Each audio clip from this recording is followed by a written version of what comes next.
Good morning, everybody. Happy Sunday. Hey, so as you know, I'm already a big fan of the Starbucks Oleatos, and I'm just talking about them right now until people just get to know what they're all about because they just taste really good, and olive oil is so healthy.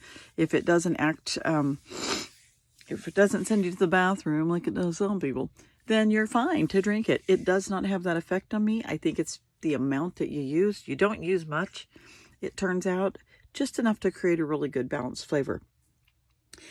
I have made myself a hot coffee. It's not a Starbucks quality coffee by any means, but I have a bottle of brown sugar cinnamon syrup, and I did a half a pump of that, and I did a pour over this morning because I didn't really want to use my barista machine because I'm going to do my devotions and get ready for church. So here we go. This is the coffee right here. All right. Whoops. Right there. It's completely ready to go.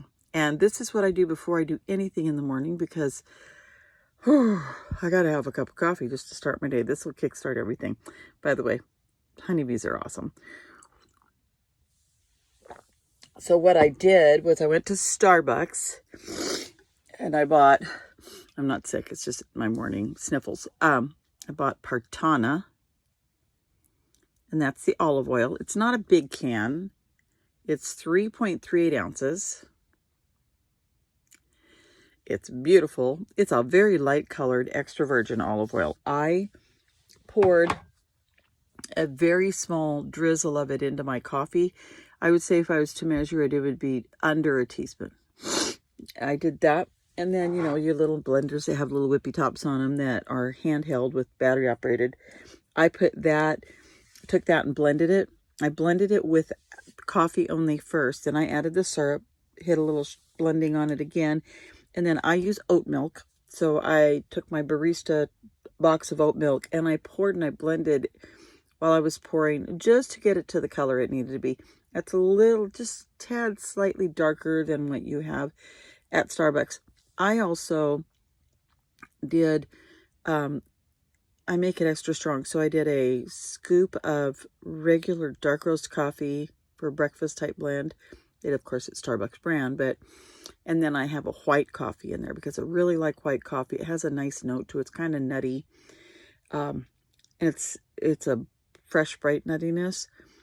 Later in the day, it's a good one to make a colder coffee with too because it handles syrup flavors while you use a lot less syrup, sugar flavors, so you don't use as much sugar. But I use regular syrups. I don't do sugar-free because I don't put that fake aspartame and stuff in my body. That's just not good.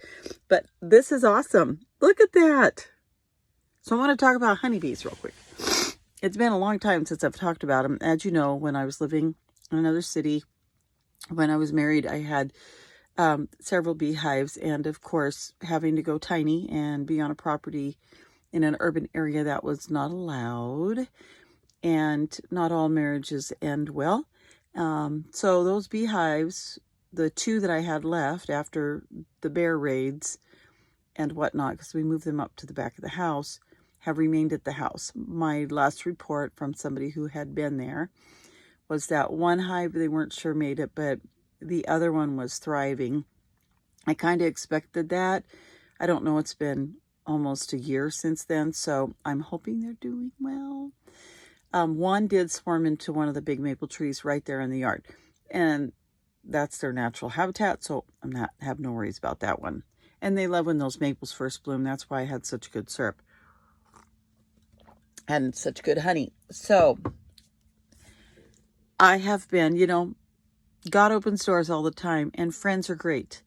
And check in on your friends, like I say. So I was helping out a friend with a yard sale yesterday, and they have property. And I got so excited. I talked to them. They have 2 acres. They have a fenced kennel area that's not used that has enough room for beehives. So we walked over there, checked it out, and guess who's going to get a new beehive? I was so excited. So I'm going to be putting a beehive in over there. I don't know that I can do it this season. I have a bee box, a Langstroth hive ready to go. So I'm going to paint that puppy, get it ready, and start getting those honeybees going again. I'm going to have some beautiful honey. She has an amazing garden, like super sustainable. She's got probably 9 or 10 garden boxes on the property, raised garden beds, and I have mine too. So I am thrilled. This is going to be a wonderful experience, and it's great. It's across the street from my old house. I went to look at it, and sad to see that people don't take care of it anymore, and all the things I did to it for the roses and everything. The greenhouse is still there, but my roses are all gone.